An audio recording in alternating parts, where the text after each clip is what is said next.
예, 안녕하세요. 책 읽어주는 크리에이터 꼬꼬마 민트입니다. 벌써 둘째 주 휴일이 왔습니다. 이렇게 보니까 이상하게 하반기에 시간이 가장 빨리 가는 것 같은데요. 오늘도 어김없이 꼬꼬마 민트의 더빙 방송을 진행하고자 합니다. 오늘 시간에는 지난 시간에 이어서 사시남정기를 읽어보도록 하겠습니다.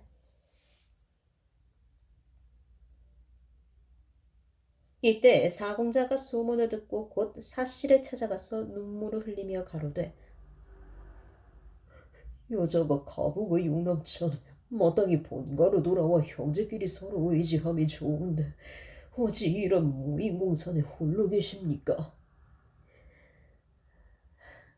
내 어찌 동리의 정을 모를 것이며 모친 영전에 모시기를 하지 못하겠느냐. 다만 내 한번 본가로 돌아가면 육아와의 인연이 아주 끊어지고 말 것이다. 한림이 비록 급히 나를 버렸으나 내 일찍이 선고에게 죄를 지은 적 없으니 고고의 묘 아래에서 남은 생애를 마치는 것이 나의 소원이니 괴념치 말거라. 사공자가 저저의 고집을 알고 돌아가 늙은 창도 한 명과 비자 양랑을 보내었다.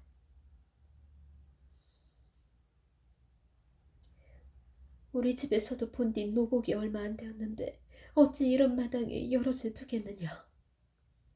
사씨는 늙은 창도 한 명만 두어 바깥 일을 맡아보라 하고 양랑은 돌려보냈다. 이곳이 원래 유씨 종족과 노복 등이 많이 사는 곳이라 사씨가 온 것을 보고 모두 나와 위로하며 쌀과 야채를 대주며 그 마음을 위로하였다. 사씨는 솜씨가 민첩하고 좋아 남의 침선 방적도 하고 약간의 배물도 팔아 이어며 하며 고생으로 세월을 보내었다. 가마꾼이 육아로 돌아가 사씨가 유상공의 묘하러 간 것을 고하자 사씨가 신성현으로 가지 않고 상공의 묘화에 찾아가 머무는 것은 유씨 가문에서 쫓겨난 것을 거부하는 방자한 소행이다. 교씨가 속으로 생각하고 한림을 꾀려고 말하였다. 사씨가 죄를 입어 조상께 죄진 몸인데 어찌 감히 육아의 선산에 있을 수가 있겠사옵니까? 쫓아버려야 하옵니다.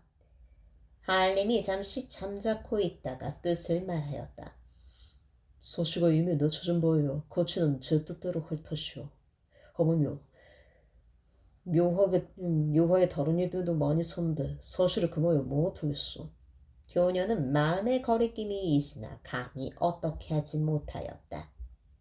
하루는 교녀가 동청에게 의논하니 사씨가 유시선산에 머물며 본가로 가지 않는 것은 네 가지 까닭이 있어. 첫째는 예전에 옥지환 일을 발명하고자 함이요. 둘째는 육아의 잡으로 자처하여 후일을 바람이요. 셋째는 육아 종족에게 인정을 끼쳐 후일 도움이 되게 함이요. 넷째는 한림이 봄가을로 선산에 다니니 사씨가 심산궁곡에서 무궁한 고초를 당하는 것을 보며 비록 철석간장이라도 옛날의 은혜를 생각하고 마음이 어찌 동하지 않겠소. 그러면 사람을 보내어 죽이는 것이 좋겠소. 그렇지 않소. 사씨가 갑자기 남의 손에 죽으면 한림이 의심할 것이요. 내게 꾀가 하나 있어. 냉진이 본디 가족이 없고 또 사씨를 흠모하고 있으니 그를 시켜 사씨를 속여 데려다가 첩으로 삼게 하면 그 절개를 버리는 것이니 한림이 들으면 아주 마음을 끊을 것이요. 어떻소? 괜찮지 않소? 그 꾀를 어찌하면 성사시킬 수 있겠소? 사씨가 본가에 가지 않고 유시묘화에 머물며 육아의 인연을 끊지 않고 있다가 두 부인이 돌아오면 두 부인에게 의탁하여 한림과 인연을 다시 도모고자 하는 것이요. 우리가 두 부인의 편지를 위조하여 행장을 차려 나오라 하면 사씨가 그대로 조칠 것이니 이때 냉진이 데려다가 협박하면 사씨가 아무리 절개가 있다 한들 무슨 수로 벗어나겠소. 이는 참으로 도간에 든 쥐라 할 것이요. 사씨가 냉진에게 한번 몸을 허하고 나면 육아와는 완전히 인연이 끊어질 것이니 어찌 좋은 꾀가 아니겠소. 낭군의 묘한 꾀를 들으니 예전 육출기기에 했던 친유자의 후신인가 하오. 동청이 몰래 냉진을 불러 이 꾀를 이르자 냉진이 자신도 또한 호랍이고 사시의 높은 이름을 들었으므로 동청의 말을 듣고 크게 기뻐하며 허락하고 두 부인의 필적을 청하였다. 동청이 교시에게서 두 부인의 필적을 구하여 냉진에게 주자 냉진이 이에 두 부인의 필법을 모방하여 편지를 한 장 써서 먼저 사람을 시켜 보내고 교자를 세내어 가막군과 시인복 수십 명을 보내었다. 가막군과 시인복들을 매수하여 유시묘화에 가서 장사해서 두 부인의 명을 받고 온 것처럼 하라고 일렀다. 냉지는 인부들에게 몇 번이고 당부하고 집에 돌아와 화촉을 갖추고 사시가 유괴되어 오기를 기다렸다. 화살. 사시 부인이 하루는 방 안에서 배를 짜고 있는데 문득 문 밖에서 사람이 부르는 소리가 들려서 이 댁에 유한인 부인 사시 계시는 댁이옵니까? 하기에 창두가 어타! 하고 나가 무슨 일로 찾아왔는지 그 연고를 물었다.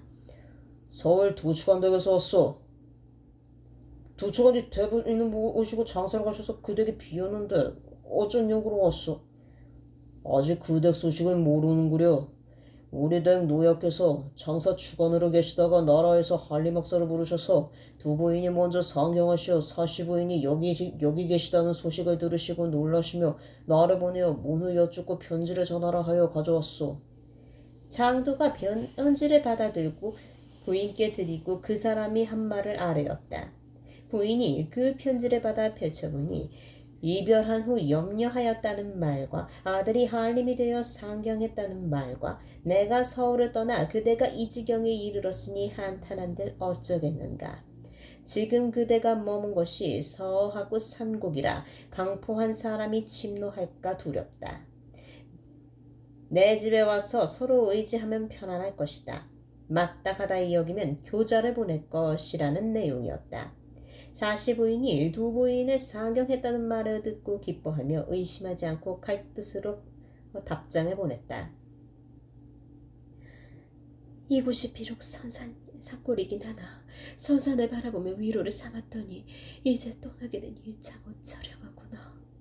사시가 이날 밤에 혼자 문득 이런 생각을 하다가 베개 위에 의지하여 잠깐 졸았더니 비몽사몽간에 문득 한 사람이 나타났다. 노야와 부인께서 뵙기를 청하시나이다. 사시가 눈을 들어보니 돌아가신 소사가 부르시던 비자였다. 즉시 그 사람을 따라갔더니 그곳에 시비 여럿이 나와 침전으로 인도하였다. 침전에 유소사와 최부인이 함께 앉았는데 그 용모가 살아있을 때와 완연히 같은지라 사시가 크게 기뻐하며 절하고 인사드리는데 눈물이 비오듯 흘렀다. 소사가 스라에 앉히고 위로하며 가로되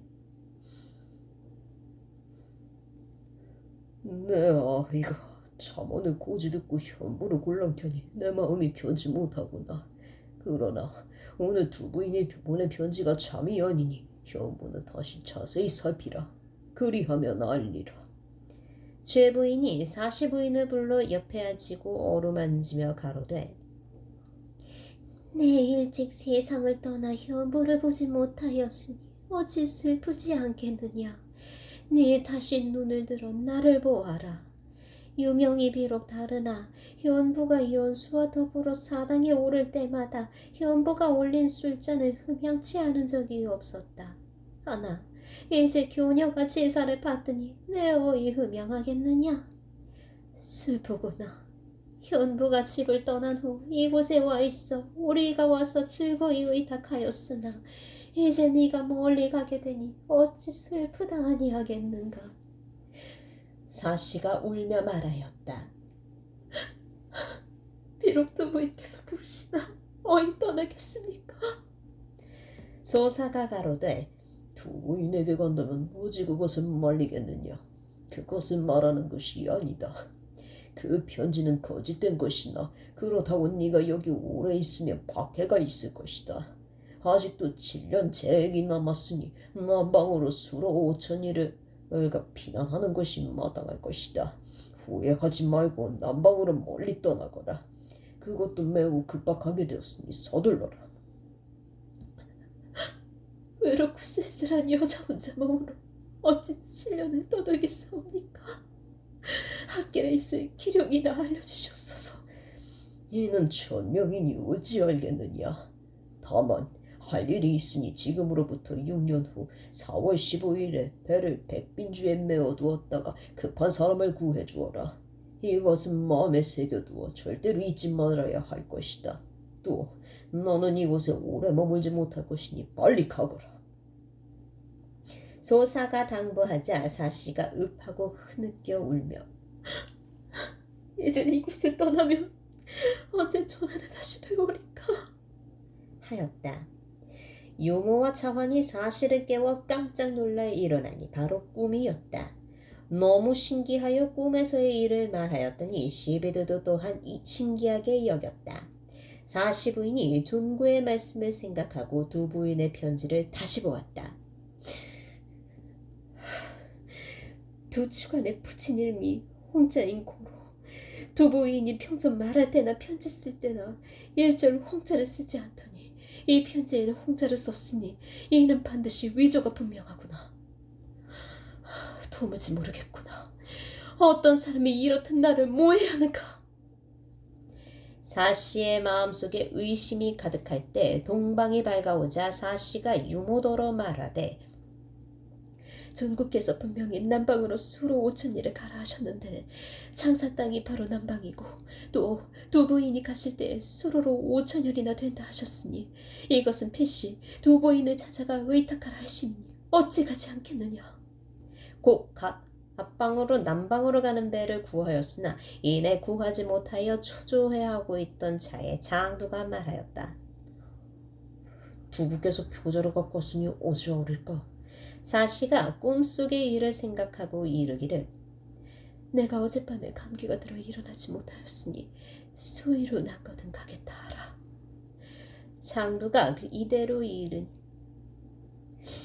가마꾼이 할 일 없이 무료히 돌아가 그 말을 전하자 동청이 가로되 사씨는 본디 지혜가 많은 사람이니 필시 의심하여 병을 칭하고 거절하는 것이니 이 일이 성사되지 않으면 화가 적지 않을 것이다.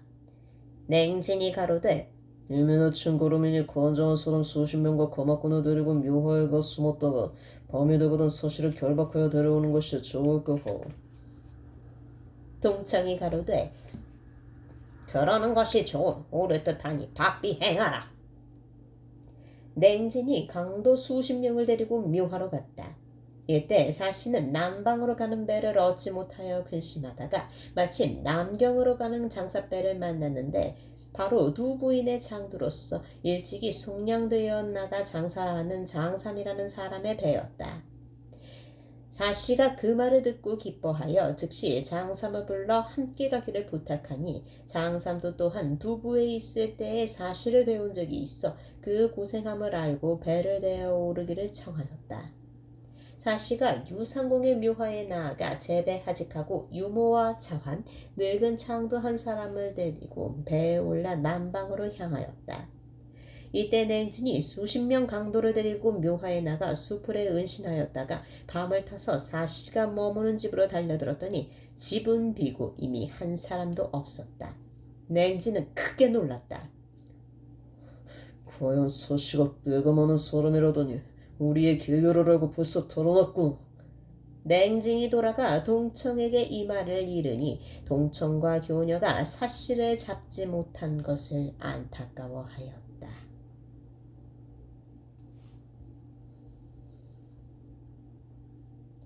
잘 들으셨나요? 교녀의 꾀에 넘어가 사씨가 우여곡절을 겪게 되는데요. 이처럼 어떤 사람이 들어오느냐에 따라 더 많은 복을 얻을 수 있고 또 안 좋은 일을 겪을 수가 있습니다.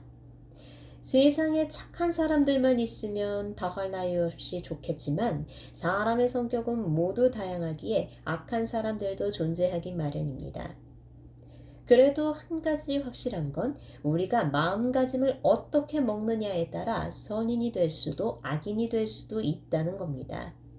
사람에게 정말 중요한 것은 겉모습이 아닌 마음가짐에 있다는 걸 명심하며 오늘 방송을 마칩니다. 다음 시간에는 감정을 읽어주는 어른 동화에 수록된 베개를 함께 베는 게 아니라 각자의 베개를 바꿔 베는 것이란 주제로 여러분께 인사드리겠습니다. 목소리가 마음에 드신다면 좋아요와 구독 눌러주시면 감사하겠습니다. 그럼 오늘 하루도 책들과 친해지는 하루 되시길 바랄게요. 감사합니다.